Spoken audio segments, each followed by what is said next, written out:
السلام عليكم أحبابي. أنت وينو أردينا، أنت وحبينو تبعينا، أنت وحبينو أخرينينا، أنت هول بينو كجرنا. هدنا واحد مودا إن محصولكي iyo natiijadii nolosheena inay meesha ka maqan tahay oo sidii juhdigii waxaynu gelinay, waqtigeenu wax gelinay, dhaqaalihiina wax gelinay, aqoontii iyo akhriskeennu wax gelinay iyo maxsuulka soo baxaya inay aad u kala yar yihiin. Mid ka mid ah waxyaabaha maanta bini aadamku caalam alislaam iyo caalamka galbeedka iyo meel walba waxyaabaha bini aadamku maanta ula tacaalayo ayay ka mid tahay. Waxaa jira concept ama fikrad islaamiya oo aad u qurux badan oo ah ingredient-ka waxa keliya ee maxaa la yidhahdaa cuntada marka waxyaabaha ay ka kooban tahay milixdu hadday ka maqan tahay si kastoo loo carfiyo, si kastoo loo geediyo, si kastoo loo qurxiyo waxa ka maqnaanaya dhadhankii baa ka maqnaanaya. Nolosha dhadhankeedii iyo barakadeedii iyo quruxdeedii way maqan tahay. Meesha ay ku jirtana waxa weeye albaraka. barakadu waxay culimmada odhan jireen hiya thubuutu lkhayri ilaahi fii shay. waxa weeye waa khayrka ilaahiga ee ku lamaan walhaa wax kasta oo ku lamaan yahay khayrka ilaahiga uu barakoobaa uu bulaala. Laba arrimood bay culimmadu tilmaamaan inay barakadu faa'iidayso. Ta koowaad waxa weeye annumuu waziyaada, inay korodh iyo kobac keento. korodh iyo kobac inay wax kasta ay gasho ay taabato ha yaraado ama ha bato korodh iyo kobac bay keenaysaa. sidoo kale qodobka waa maxay al-istimraariya in wixii uu daa'imo uu socdo oo aad ku joogtaysmo maal waqti cilmi wax kasta uu galo barakada ilaahiga ay gasho. idan muuqaalkan waxaan rabaa inaan idinkula wadaago 7 wado oo barakada ilaahiga lagu helo oo ilaahay subxaanahu wa tacaala waqtigaaga hadduu kuu geliyo, skillskaaga hadduu kuu geliyo, cilmigaaga hadduu kuu geliyo, maalkaaga hadduu kuu geliyo, noloshaada qoyska noloshaada hadduu kuu geliyo ay barakoobayso. waa input. barakadu waa maxay? waa waqti yar ama wax yar oo input ah laakiin x maaragtay outputka ka imanayana uu aad u fara badan yahay. input yar maanta noloshan waa maxay? input fara badan baan gelinaa, outputka uu yar yahay. barakaduna maxay keentaa in input yar waqti yar aad wax fara badan ku qaban karayso, cilmi yar aad wax badan ku kordhin karayso, maal yar aad noloshaada wax badan ku qurxin karayso. haddii aad nagu cusub tahay soo dhowow. magacaygu waa Mubaarak Haadi, waxaan ahay qoraa iyo tababare. channelkanina waa channelkii korrimada. waa channel aan kaga warramno horumarinta aadanaha iyo mawaadiic badan oo la xidhiidha. markaan leenahay horumarinta aadanaha waxaan uga jeednaa qofka sidii loo korin lahaa garaadkiisa, siduu u kobcin lahaa cilaaqaadkiisa, siduu u kobcin lahaa ruucdiisa, siduu u kobcin lahaa xirfadihiisa, noloshiisana uu barako iyo qurux u gelin lahaa. qodobka koowaad qofku noloshiisa hadday dhaqaalihiisa noqoto, hadday waqtigiisa noqoto, hadday si guud noloshiisa oo dhan noqoto uu qofku barako ku gelin karayo waxa weeye waa jarmaado iyo kallahaad. jarmaado iyo kallahaad waa mid ka mid a xikmadaha tan iyo inta bini aadamka uu garanaya taariikhda bini aadamka ilaa maanta scientifically iyo si walba loo ogaaday. nabigina salawaatu rabbi wasalaamu calayhi lahaa buurika liummatii fii bukuuriha. taasaa daliilka ah in maanta cid waliba ay ka warramayso faa'iidada ay leedahay kallahaado. nabi sal slam xadiis uu tilmaamayo sakhar alqaamidi oo xadiidkaa horena wariyey ayaa wuxuu leeyahay nabi sal wuxuu odhan jiray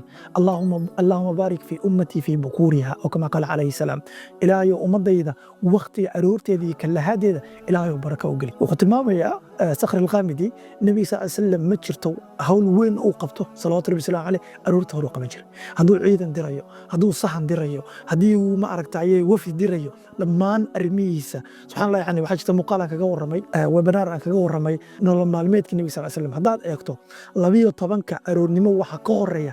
shaqadiisa oo dhan buu qaban jiray salawaatu rabbi wasalaamu caleyh. barako weyn baa marka ku jirta in waqtiga hore barakada ilaahiga ah ee ducada nabi sal slam ee ku lamaan waqtiga qofku inuu ka faa'iidaysto. waxaa jirta survey ay ku sameeyaan 5,000 ee kambani ee ugu horeeya ee galbeedka CEO-yadooda ayaa survey lagu sameeyey. deetana waxaa la soo baxdoo la ogaaday 64% in ay kacaan CEO-yada weye 64% ka mid ah in ay kacaan 6 aroornimo wixii ka horeeya. daraasa kalena waxay tilmaamaysaa in 9% ka mid ah aanay hurdadu ku gaadhin 7 aroornimo. yani 9% ka mid ah CEO-yada kambaniyada waaweyn ee caalamka warangareynaya o dhan in aanay hurdada ku gaadhin 7 aroornimo. idan marka waxa weye haddaad doonayso noloshaad inay barako gasho oo barakada ilaahiga ah ee aroorta hore ku jirtay ku lamaan inaad ka faa'iidayso aad doonayso waa inaad aroorta hore aad kallaahdo ood salaada subax marka aad tukato wixii ka dambe inaad hurda ku noqon ee aad waqtiga aad ka faa'iidaysato. qodobka labaad ee aad noloshaada iyo waqtigaaga iyo maalkaaga iyo cilmigaaga aad barako ku gelin karayso waa maxay? waxa weeye waa inaad ilaahay subxaanahu wa tacaala ka dhowrsato, dembiyadana ka dheeraato.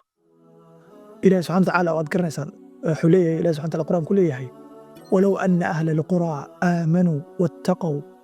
لفتحنا عليهم بركات من السماء والأرض haddii dadka qaryada ku nool ama magaalada ama tuulada ku nool ay Ilaahay subxaanahu wa tacaala ka dhowrsan lahaayeen ka baqi lahaayeen iska ilaalin lahaayeen waxaan u furi lahayn albaabada barakada ee samada iyo dhulka ayuu Ilaahay subxaanahu wa tacaala leeyahay ka dheerow inaad dembiyada ha yaryaraadaan ha waaweynaadaan ka dheerow waxa la yidhaahdo daraamada iyo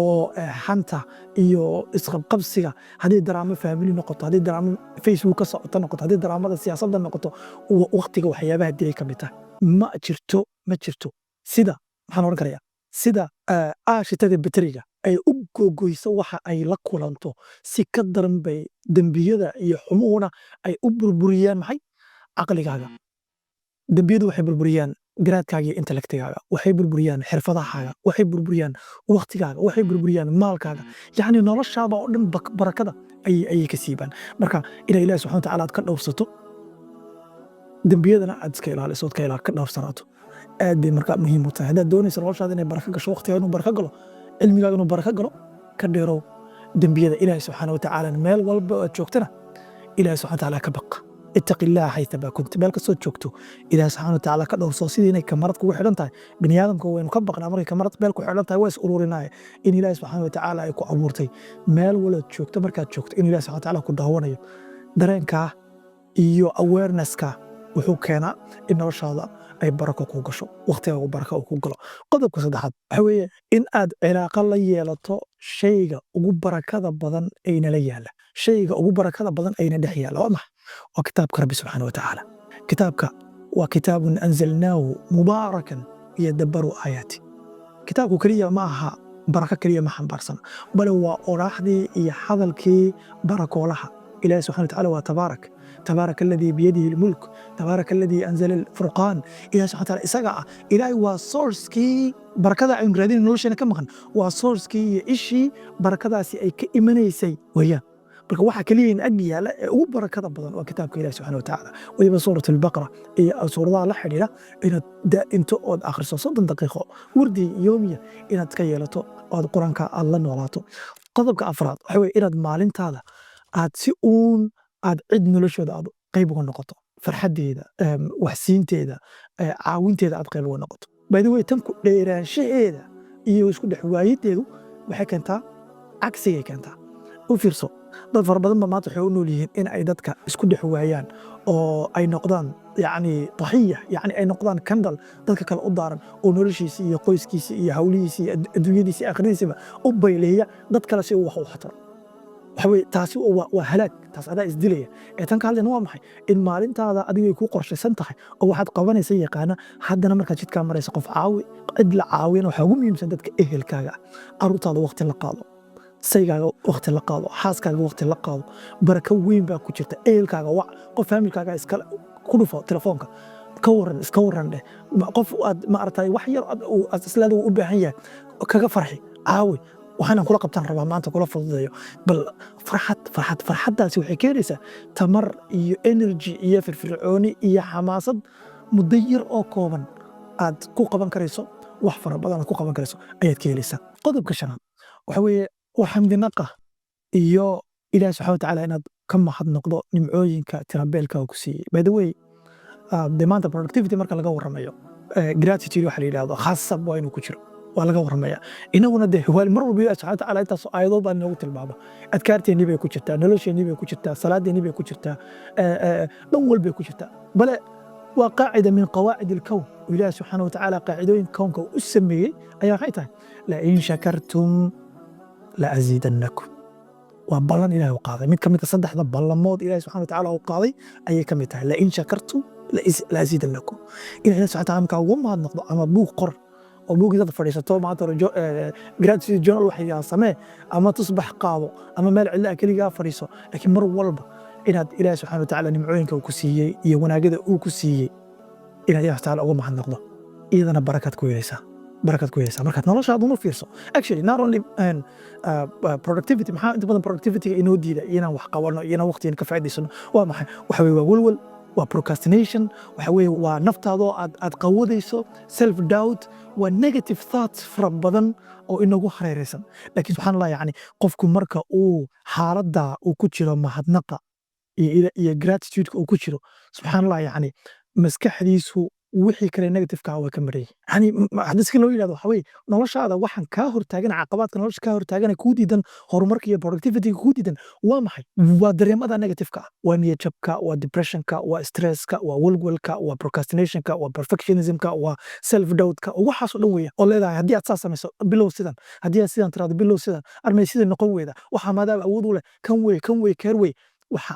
daawada waa in badanoo ka mid ah waxa weye inaad xaalad gratitude oo farxada oo ilahi subxana taala uga mahadnaqayso inaad ku jirto waayo laba taad oo midna negative yahay midna positive yahay mid togan yahay midna taban yahay maskaxda biniaadamka markuu muuqdo kulmaa idan marka waa occupied inaad ka dhigtid mahadnaqa rabbi subxaana watacaala qodobka lixaad waxa weeye in aad isku hareerayso dad productive ah kana dheeraato dadka daraamada iyo hawsha